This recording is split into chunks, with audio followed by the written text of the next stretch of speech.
We ready? Advent of Code 2024, Day 11, Plutonian Pebbles.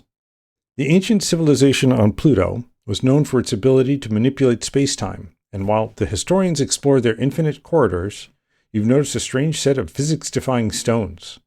At first glance, they seem like normal stones. They're arranged in a perfectly straight line, and each stone has a number engraved on it. The strange part is that every time you blink, the stones change. Ooh, is that a reference to Doctor Who? Don't blink. Sometimes the number engraved on a stone changes. Other times the stone might split in two, causing all the other stones to shift over a bit to make room in their perfectly straight line. As you observe them for a while, you find that the stones have a consistent behavior. Every time you blink, the stones each simultaneously change according to the first applicable rule in this list. Or are we doing a game of life kind of thing? If the stone is engraved with the number 0, it's replaced by a stone engraved with the number 1. Okay. If the stone is engraved with a number that has an even number of digits, it's replaced by 2 stones. The left half of the digits are engraved on the new left stone, and the right half of the digits are engraved on the new right stone. The new numbers don't keep extra leading zeros. 1000 would become stones 10 and 0. Ah, okay. I'm trying to think in the back of my head while I'm reading this, trying to think how I'm storing this. Do I store it as strings? Do I store it as numbers? But in order to split in 2, it's easier if it's a string. But in order to remove leading zeros, it's easier if it's a number. If none of the other rules apply, the stone is replaced by a new stone. The old stone's number multiplied by 2024 is engraved on the new stone. No matter how the stones change, their order is preserved, and they stay on their perfectly straight line. How will the stones evolve if you keep blinking at them? You take a note of the number engraved on each stone in the line, your puzzle input. If you have an arrangement of 5 stones engraved with the numbers 0, 1, 10, 99, 999, and you blink once, the stones transform as follows. Okay, 0 becomes 1, yep. 1 is multiplied by 2024. 10 is split into 1 and 0. 9 is split into 9 and 9. And the 5th stone is multiplied by 2024 to get this weird number. Okay, so after blinking once, your 5 stones would become an arrangement of 7. Here's a longer example. In this example, after you blinking 6 times, you have 22 stones. After blinking 25 times, you have 55312. How many stones will you have after blinking 25 times? Okay. So we got a straight line. Each one has a number, right? And they change each time you blink. Sometimes they split in 2. Yeah, I'm thinking exponential growth, but it's not quite exponential, right? It's going to be half the time. It's going to be exponential. I'm discounting the 0 case here. 0 becomes 1. That's fine. That's probably because they don't want zeros to make everything just suddenly be zeros, right? Because once you have a 0, if you don't do this rule, it'll always stay 0. But so half the time we're splitting in half. So is that what? Exponential by 1.5 growth? And I'm guessing part 2 then, because this says blink 25 times, right? Blink 25 times. The next one will be, okay, part 2 is blink 1,000,000 times. How many stones you got? The only thing I'm caught up on here is the order is preserved. For the part 1, we don't care about the order, because all I care about is how many stones we have.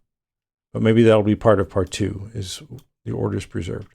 All right, well, let's worry about part 2 after we get to part 2. Let's take care of part 1 first. Get input, 2024, day 11. Yeah, very short input. Okay. So we're starting off with, 8 stones? 3, 6, 8, yeah. Okay, and we can write some tests for splitting. Let's make a stone. That's going to be hard because sometimes we generate one new stone. I was thinking we could make a stone split function. I guess we could just do that. Struct stone and just contains a value. Am I worried about how big these numbers are going to get? Because this is getting pretty big already. That's getting pretty big. And they're all positive. So let's do all U sizes and see what happens. So impl stone. We'll do impl from stir for stone, right? And that'll be come on, pretty easy because all we're going to do is parse it as a regular. So we want to say self value s parse unwrap and then OK. Why does it say no such field? Oh, val. I just call it val. Okay. And then parsing is just getting the line. There's only one line, but that's okay. Let line equals AOC lib read lines on the input. And then we're going to say, oh, up here, we're going to just have a vec of stones.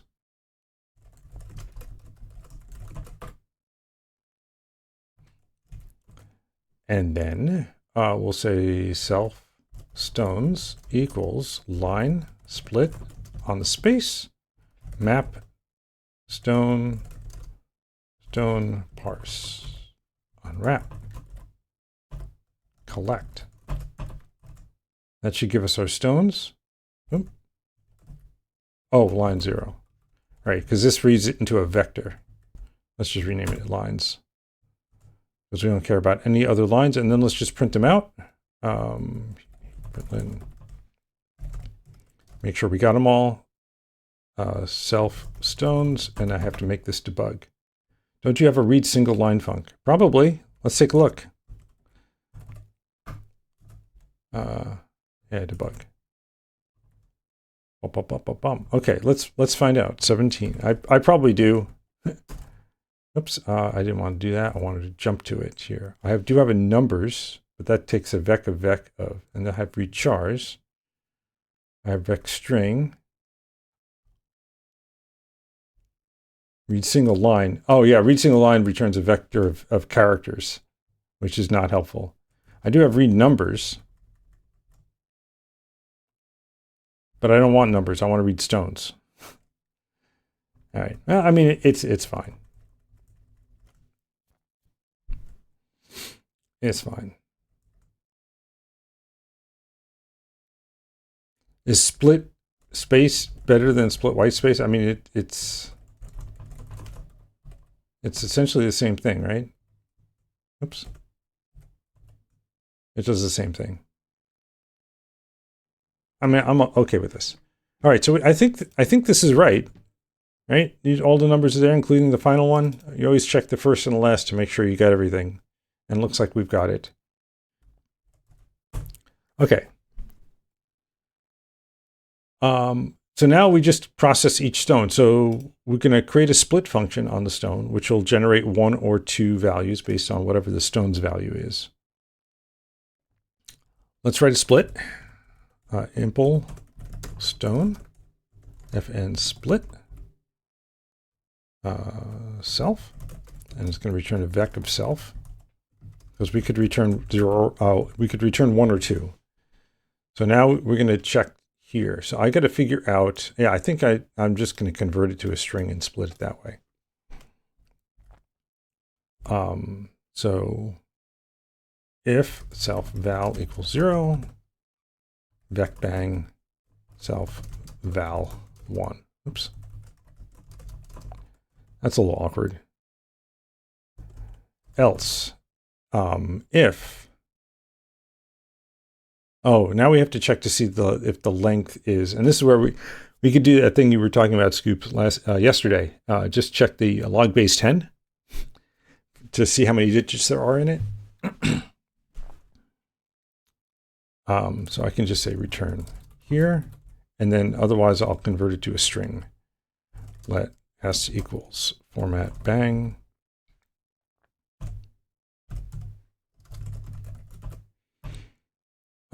if s.len mod 2 equals 0, then we're going to split it in 2. Let S1, S2 equals S of 0 dot dot mid. Let's calculate mid.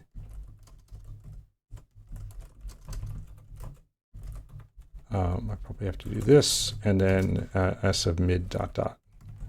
And this gives us our two strings. And then we can parse these. Oh, if they have leading zeros, does the parser try to parse them as octal? Yeah. Let's find out. Let's find out. Let result vec new result. You know what I can do is vec self new push S1 parse unwrap and S2 parse unwrap. Return result. Otherwise, neither rule applies, so we're just going to multiply it by 2024, which is easy self val colon self val times 2024. Right? Doesn't like that. Oh, because it has to be in a vec, right? Method split is never used. Correct. Okay, I mean, it compiles. I don't know if it's going to run. Let's run it once and see what happens. I know we're supposed to do it, what, 25 times? 25 times, yeah. So let's just loop over the stones and do a split and print those out. And we'll take a look to see if we got the rules right. Actually, rather than do that, why don't I just be smart about it and write a test? Wouldn't that be smarter? Okay, test mod. Test 0. So if I create a stone, stone val 0, I should assert EQ vec bang stone val 1 stone comma stone split. We can't compare stones that way yet.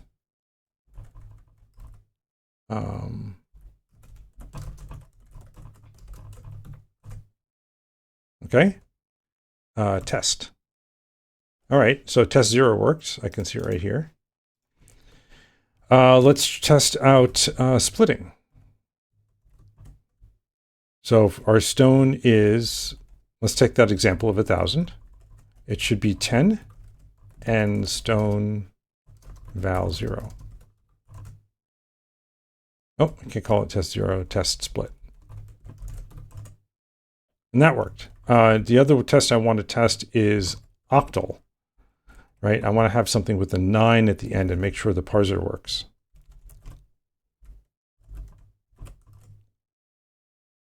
Split octal. Okay, so that worked fine. That worked fine. I was worried that the leading 0 would make it think it was in a different base. That works fine. And then our final test is going to be the final case where we have a value. Let's make it 100.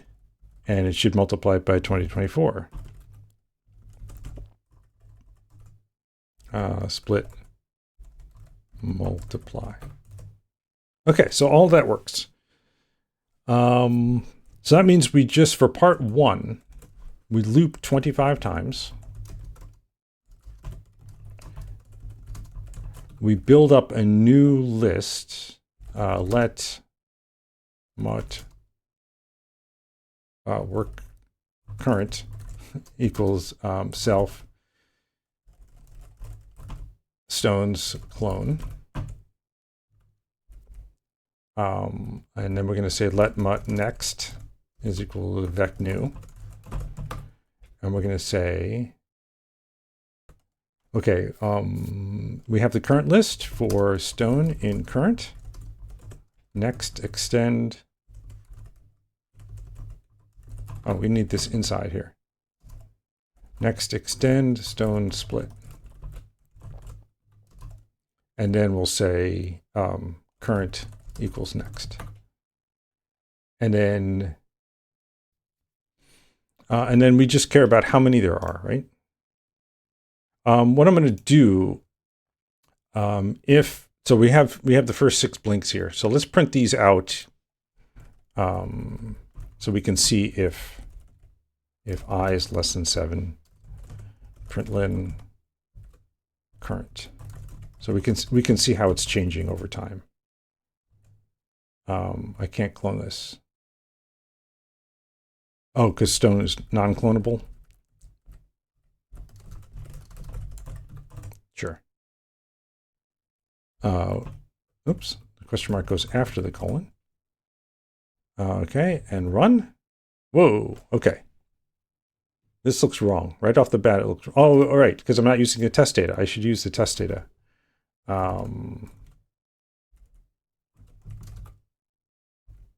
Let lines equals vecbang string from test data. What's the test data? Where is it? Oh, initial arrangement. Here we go. 125.17.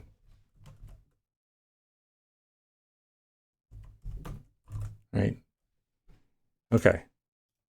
So let's compare this to the example. So we have 253.17. Right, then 253.0, 2024, 41.68. Okay, let's see if the last one is good. Where's the last one? This is the last one? Oh, I went one too far. Okay. 14.168, 40.48, 2024, 40.48, 2024. Yeah, I think that's it. And then it ends in 032. Yes. Okay, I think we have it working. Let's not print it out anymore. And all we need to do now is print out the number of stones, right? Current len. 55312. Yep. Okay, that matches. So let's use the real input now. Let's do that. 207,683.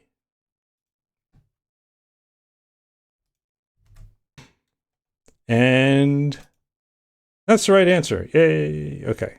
Clippy says, ooh, oh yeah, because I was using that for debugging. We can make that go away now. And it's saying instead of doing double pushes, we could just push once.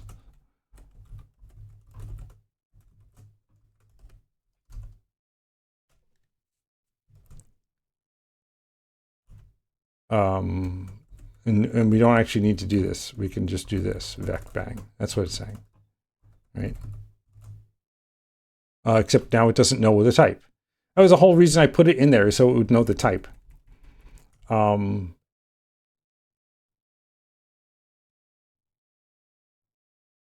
no, wait, what did I do here? Is this?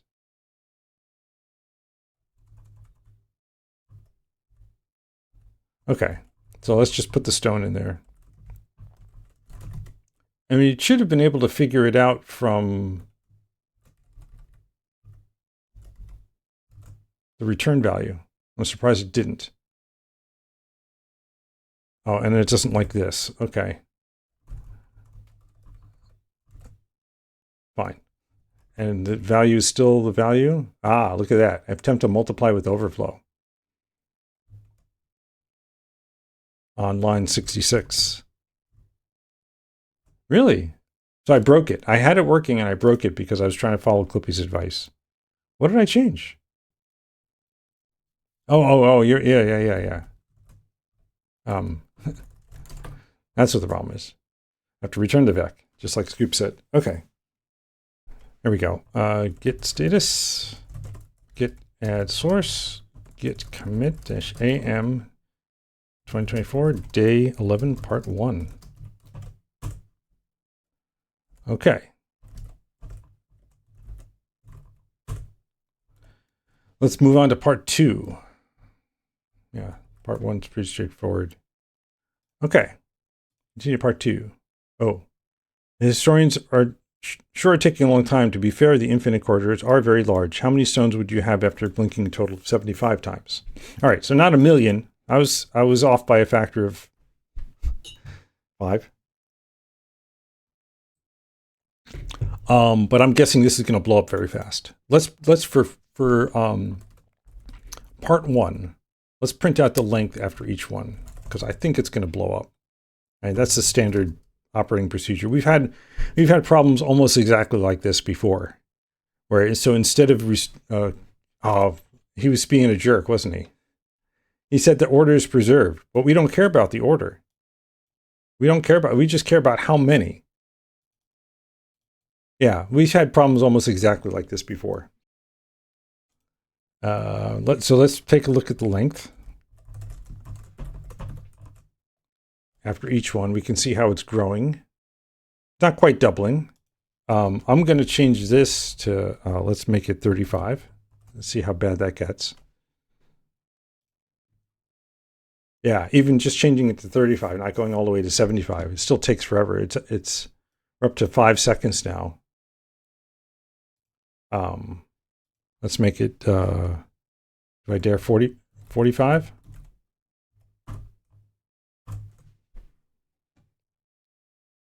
But you can see how it's growing. Not quite doubling. Yeah, it's like 1.5 times each time through the loop. So we just need to store it in a different way. Smab says I got as far as 41. Well, it's still running at 45, so we'll see. And then if suddenly OBS runs out of memory and I drop off the air, you'll know why. All right, back to 25. So instead, yeah, we don't need to store the order. We don't care about the order. We care about how many, which means all we need to do is keep track of, and I'm going to assume there's going to be a lot of duplicates. You can even see duplicates here. There's 240s, there's 248s, there's 1, 2, 3, 4, there's 4 2s. So we just need to count how many and then just process that. Wow, 45 is still running. All right. So we'll create a hash map, and the hash map will go from, we'll call it current, just like we did up above. Hash map from usize to usize. New. We need to insert all the values, right? How do we do that? There should be a way to do that. Self stones, map stone, and it's just stone 1, right? Like that. And then we can say collect into a hash map of usize.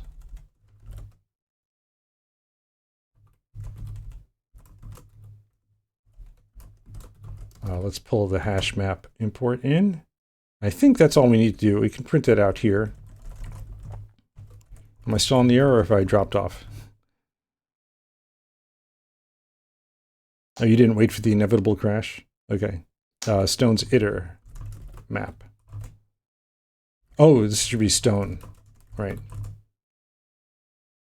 And stone needs to be hashable, and right, all the other things. I'm quitting out of this now. I'm done. Bacon run, because now I get information here. Cannot be built from a reference to stone. Ah, yes, got it. Stone clone. There we go. Let's not print these things out anymore. All right, so we have a stone of value 38. There's one of those, and so on and so on. Let's do one step. Oh, right, now we have to rewrite the stuff. I can't just do this. I have to actually do work. Okay, so for underscore in, you know what, we'll do just 0.25 so we can compare.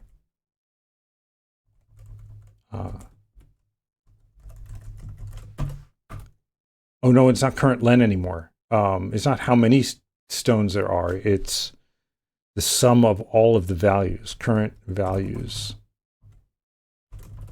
Map. Count. Oh no, current stone value sum.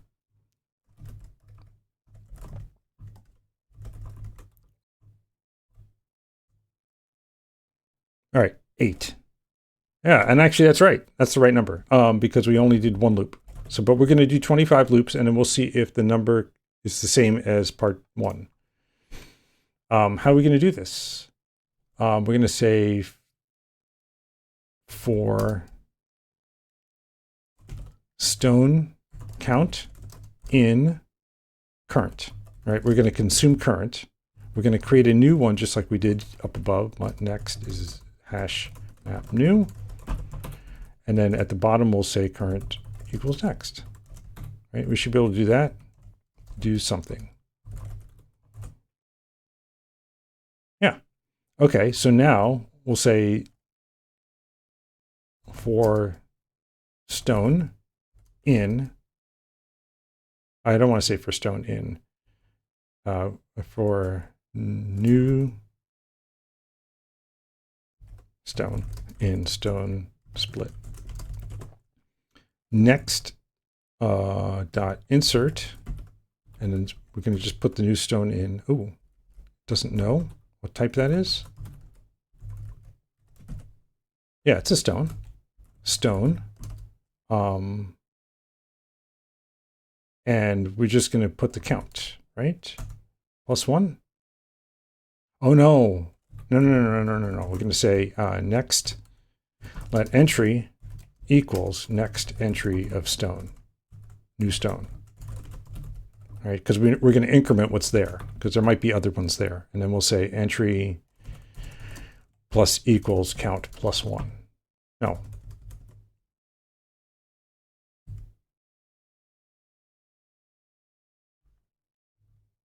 Yeah. Oh, doesn't like that. Isn't this a... Oh, or default. Sorry. Now it's the use size. Yep. And now we deref it that way. Oh, look at that. So now we just have to do it 75 times.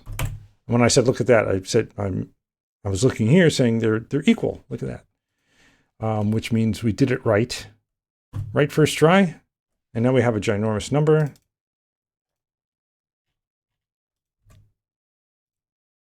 Yeah, that's the right answer.